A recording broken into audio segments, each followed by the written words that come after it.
I stand alone in the bridal suite at Willamette Valley Vineyard, staring at my reflection in the full-length mirror. My wedding dress fits perfectly, every seam and crystal exactly where it should be. The makeup artist outdid herself. My eyes look wider, my cheekbones more defined, my lips the perfect shade of rose. The white roses in my bouquet rest on the vanity, waiting. I check my phone for the 14th time in 20 minutes. No messages from Mom, nothing from Dad, not even a text from Logan. A soft knock at the door breaks the silence. Martha, the wedding planner, pokes her head in, her practiced smile barely hiding her concern. It's time, Caroline. Are you ready? My eyes drift to the window overlooking the ceremony space. 90 guests are seated in neat white chairs. The string quartet plays softly, probables and potadies halved. And in the front row, 3 empty seats stare back at me like accusations. They're not coming, are they? My voice trembles despite my best efforts. Martha's smile falters. There's still time, she says, but we both know it's a lie. I take a deep breath and smooth the silk of my gown. Let's go. The doors to the garden open, and 90 heads turn to watch me walk alone down the aisle. I feel their sympathetic gazes like physical touches, little pats of pity that make my skin crawl. Some whisper behind cupped hands. Others offer encouraging smiles that only make the hollow feeling in my chest expand. My focus narrows to Ethan waiting at the altar, his eyes steady on mine. The love radiating from him is almost enough to push away the memory of my mother's voice 3 days ago. We'll try, sweetie.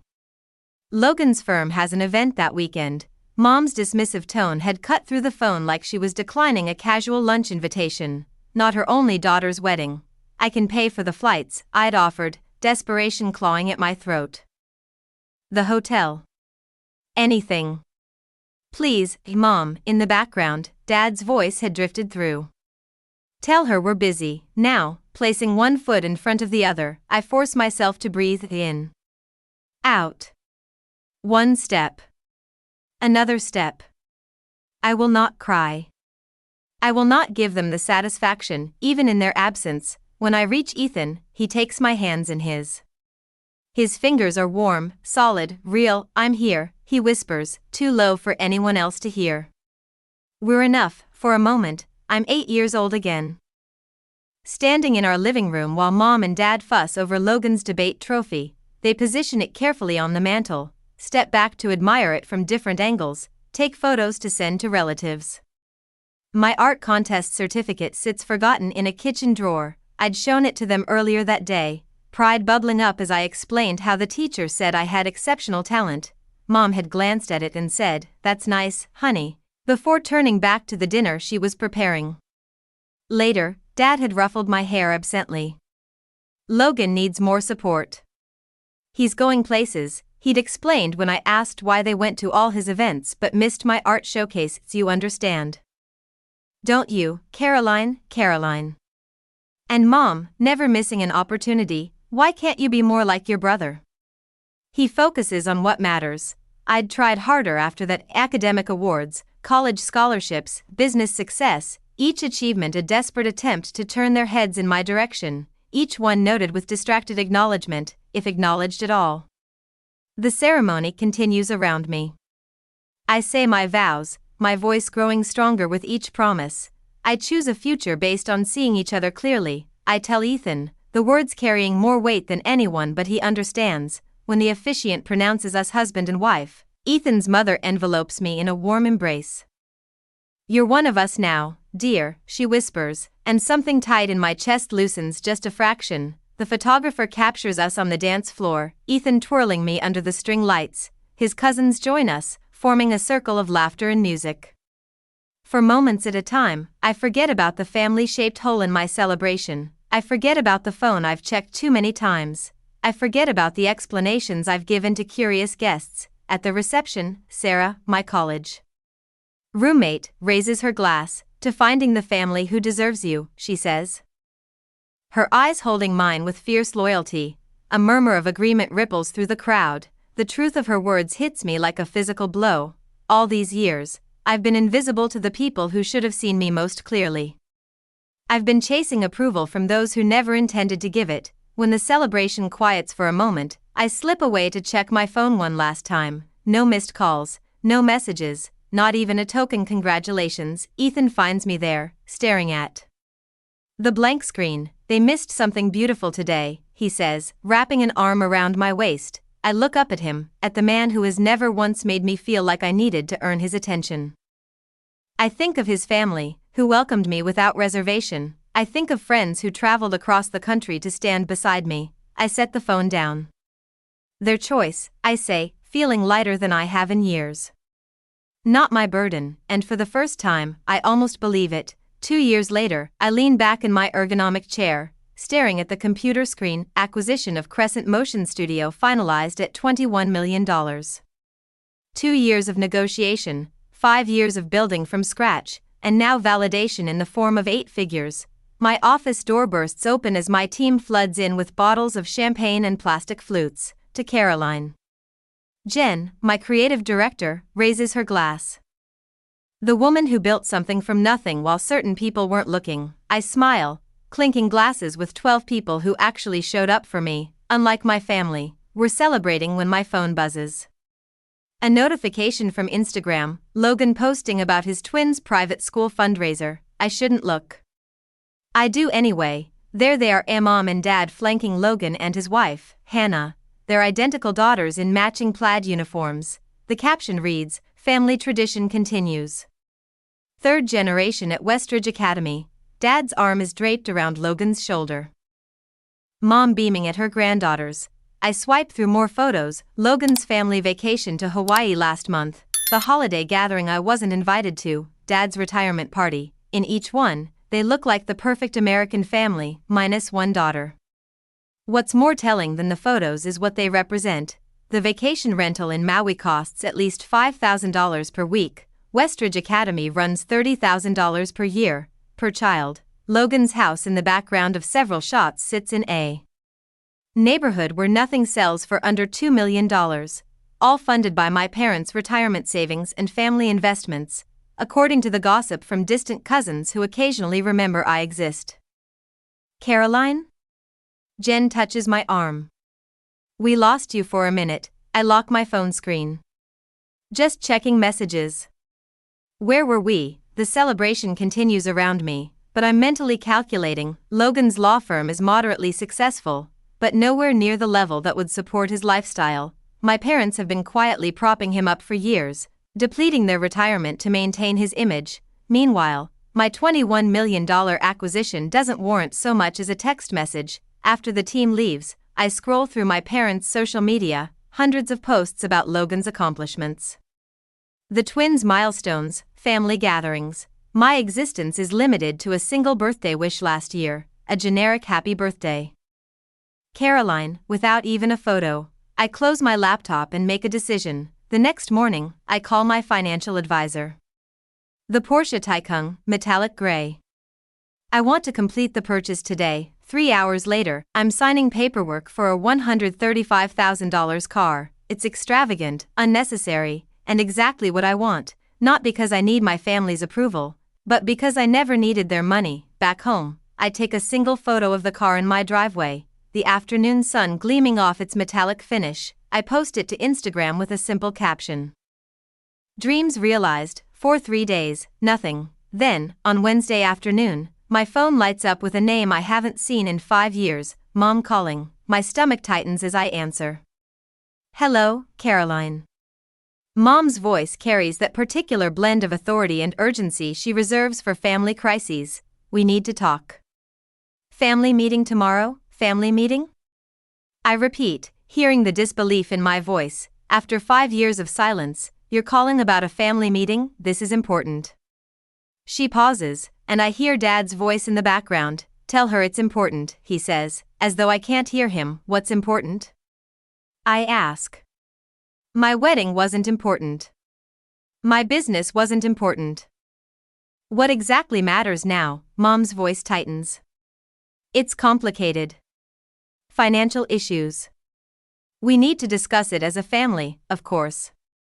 They saw the car. They know about the acquisition. Now suddenly, I'm family again. Tomorrow at 2, I say before hanging up. The next morning, I slide into my new Porsche, the leather seat cool against my back.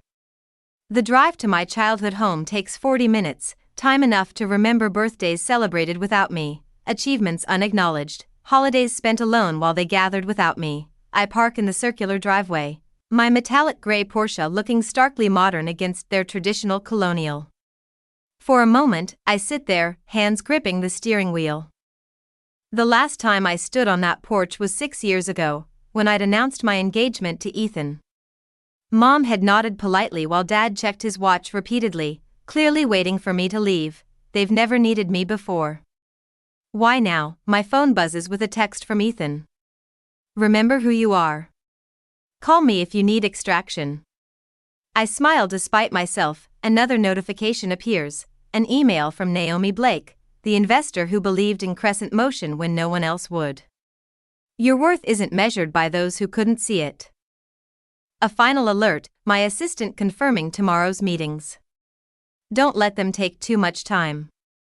You have the production review at 4, come on, her. I take a deep breath, remembering my therapist's words from last week's session. Boundaries aren't punishments, they're protection. I straighten my shoulders and step out of the car. Before I can knock, the front door swings open. Mom and Dad stand there, their expressions shifting from annoyance to shock as they take in the Porsche behind me. You've done well for yourself, Dad says, not hello. Not I've missed you. Just an assessment of my financial worth, yes, I reply simply. No hugs. No warmth. They lead me to the dining room table, where Logan and Hannah already sit, their faces a study in calculated concern. Caroline. Logan nods, as though we spoke last week instead of 5 years ago. Let's get straight to business, Dad says, pulling out financial folders. I remain standing, my purse strapped tight in my grip, the only outward sign of the turmoil beneath my calm exterior. No. First, I'd like to know why I'm suddenly important enough to include in family discussions after being excluded from everything else for years. Mom and Dad exchange glances. Logan shifts uncomfortably. We can discuss that later, Mom says, her voice slipping into the dismissive tone I know too well. We have more pressing matters now. I'm not in a rush, I reply, still standing. And I'm not interested in being convenient family only when you need something. For the first time in my adult life, I see uncertainty flicker across my father's face. In this moment, I understand they need me now. And for once, I have the power to decide what happens next. The dining room of my childhood home feels smaller than I remember. Richard sits at the head of the table, hands folded like he's presiding over a board meeting rather than a family crisis. Elaine perches beside him, her posture perfect despite the worry lines creasing her forehead. Across from me, Logan slumps in his chair, his designer shirt wrinkled at the cuffs. Hannah sits beside him, a leather photo album open on her lap. It's foreclosure, Caroline. Richard's voice is firm but carries an unfamiliar tremor. Logan's mortgage is 3 months behind. The twins' private school tuition is unpaid for this semester. I say nothing, letting the silence stretch. 2 years of no contact, and this is what brings us together. You need to help your brother. Richard slides a document across the polished oak table, loan paperwork, already filled out. The presumption steals my breath. Think about your niece and nephew. Elaine's voice catches, a practiced hitch that once would have sent me scrambling to please her. They're just children. They shouldn't suffer because of financial difficulties. Logan leans forward, eyes narrowed. We're family. That's what family does. When one of us succeeds, we help the others. Hannah flips the album open wider, pushing it toward me. They ask about Aunt Caroline all the time. She points to photos of children I barely recognize, their faces shining at a birthday party I wasn't invited to attend. Maddie wants to know why you never visit. Richard clears his throat. We've done everything we could. Our retirement fund is. He trails off, exchanging a look with Elaine. We've been supporting them as best we can. The implication hangs in the air between us. My success means I owe them. My independence is selfish in the face of family need. I close the photo album and slide it back across the table. Where were you at my wedding? The question falls from my lips with surprising calm. Logan blinks. What, my wedding? 2 years ago. Where were you? Elaine's hand flutters to her throat. We were busy. Logan had that event with his firm, it wasn't convenient, Richard adds, as if commenting on a missed dinner party. I nod slowly, feeling something crystallize inside me. And yet here you are now. Because you saw the Porsche on Instagram. You only contacted me because you saw the car. Logan's face flushes. That's not fair, isn't it? I sit straighter, feeling the power of my financial independence in my spine. Where there once was anxious curve, there's steel. I built everything alone. Every scholarship. Every client. Every late night. Where were any of you? Richard's eyes narrow. What's that got to do with the current situation? Everything. I fold my hands on the table, mirroring his posture. I'm listening. Tell me why I should write a check today. Logan slams his hand on the table. You always had to prove something. Always showing off how smart you were, how creative. How special. Some of us were just trying to live normal lives. Richard's hand settles on Logan's shoulder. Your brother had more potential. We had to nurture that. You were always so independent. We're still your parents, Elaine whispers, tears gathering in her eyes. Despite everything, you were parents in title only. My voice remains steady, surprising even myself. You missed my high school graduation. You missed my college scholarship ceremony. You missed the launch of my company. You missed my wedding. I tap the table with each missed milestone. You missed my life. And now you want to share in what that life has built. Caroline, Richard starts, you didn't build this success. I continue.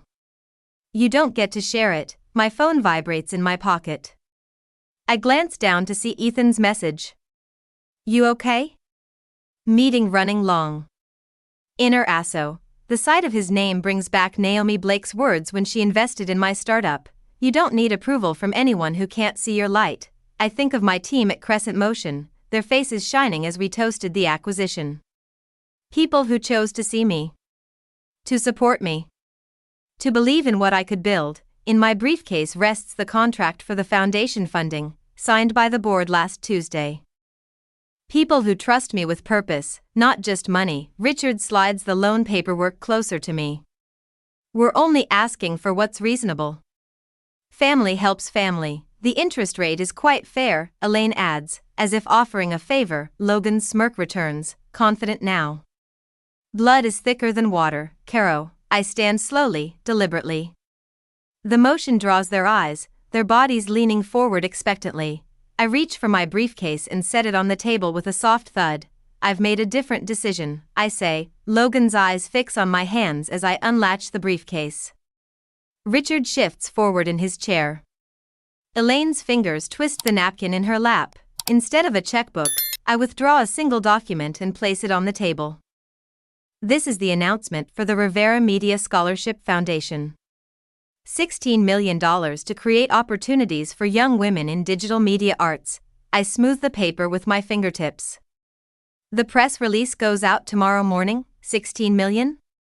Logan chokes out the number, named after Miss Rivera, my high school media arts teacher. The woman who attended my gallery showings when my family was too busy. The money is legally protected in a foundation trust. The board approved the allocation last week. Silence falls like concrete across the table. I'm helping girls who never got the applause I didn't get, I say, gathering my belongings. That's what family means to me. Logan's face contorts, veins standing out on his forehead. You're wasting it on strangers. On nobody, girls who deserve better than what I got. I snap my briefcase closed. Girls who need someone to invest in them. My parents sit stunned, staring at the paper that represents millions they'll never touch. I pick up my phone, turning the screen toward them. A recording app displays an active timer, 36:14 and counting. I've also documented every manipulative message from today, I say quietly. Every threat, every demand, every guilt trip. Just in case anyone gets creative with legal claims against the foundation, I walk toward the door, my footsteps echoing in the silence.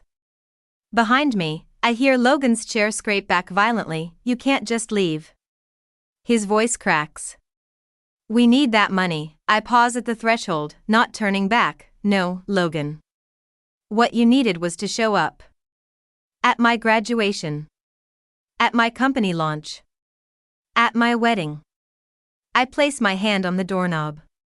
But that opportunity has passed. The door closes behind me with a soft click that sounds like freedom. The Porsche purrs beneath me as I drive away from my childhood home, my knuckles no longer white on the steering wheel. The farther I get, the steadier my hands become. I press the call button on my dashboard. "It's done," I tell Ethan when he answers. "They showed exactly who they are." "How bad was it?" His voice fills the car, concern wrapped around each word. "Exactly what we expected." I take a deep breath, feeling lighter than I have in hours. Logan lost his mind when I showed him the foundation paperwork. Dad tried to salvage the situation, but Mom just kept crying about family obligation. "Are you okay?" A fair question. I glance at myself in the rearview mirror, surprised to find no tears, no flush of embarrassment, only a clear-eyed woman looking back. I'm better than okay.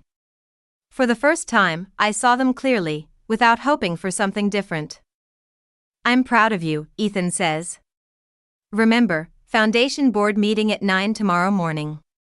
Everything's ready for the press announcement." The timing had been deliberate, establish the foundation legally before any family confrontation. Schedule the announcement before they could regroup. No emotional pleas, just legal structures they couldn't penetrate. The Rivera Media Scholarship would be my legacy, not a family drama. "I'll be ready," I promise before ending the call. The first message comes at 11:47 p.m. By midnight, my phone buzzes continuously with family emergency. I silence it and place it face down on my nightstand. The house is quiet except for Ethan's steady breathing beside me. I don't need to read their messages to know what they contain. Morning brings 6 voicemails from my mother, the progression evident in her tone. From weepy pleas about family unity to sharp accusations of betrayal, culminating in threats about what people will think of a daughter abandoning her family in their time of need. "You've dealt with worse," I tell myself as I apply mascara. The morning routine grounding me, my navy suit, the one I wore when signing the acquisition papers, hangs ready on the closet door. Ethan hands me coffee in my favorite mug. "Logan's been calling business associates," he says, scrolling through his phone. "And your dad tried reaching my uncle." Predictable. I take a sip, the coffee bitter but fortifying. They're moving faster than I expected, but not more cleverly. The foundation board meeting goes smoothly. 12 accomplished women from media and finance, all personally vetted, all committed to supporting young female artists. The press release is approved unanimously. Launch details finalized. The first scholarship recipient will be selected in 6 months. I'm reviewing the event venue proposal when Janine from reception calls. "Miss Rivers, your family is here."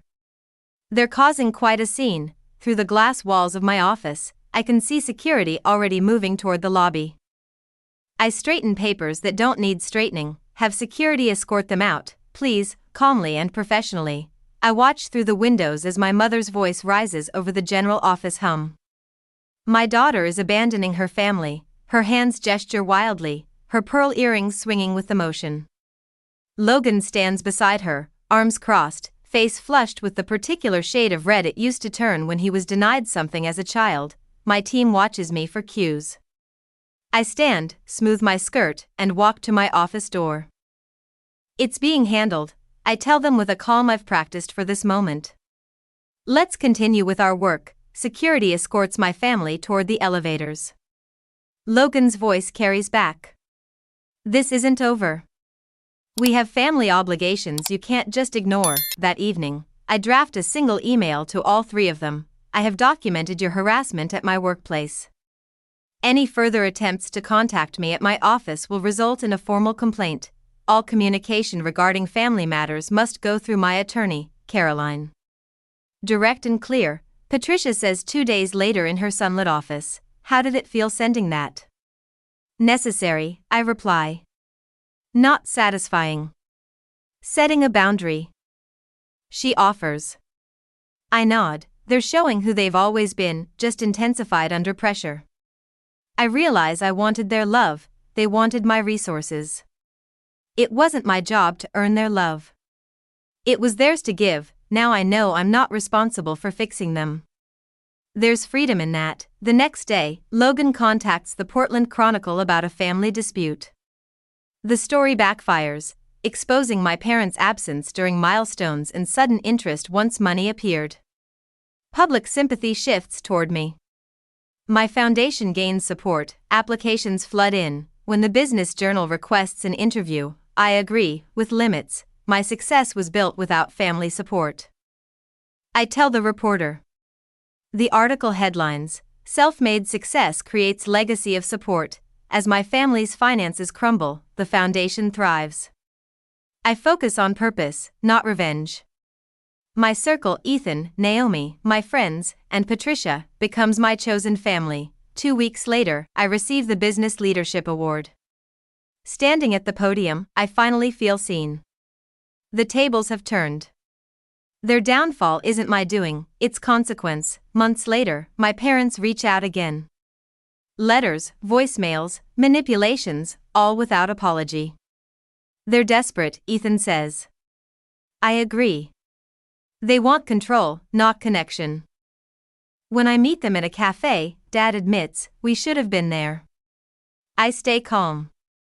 Some things can't be fixed, only accepted. Start therapy. Then we'll talk. They resist. I don't bend, I leave knowing I'm free. A year later, at the Crescent Foundation, I mentor Maya, a young filmmaker who reminds me of myself. Watching her work, I feel genuine pride. The cycle of neglect has become a cycle of support. At the Portland Arts Center, I accept the Community Leadership Award. This journey began in invisibility and led to impact, I say.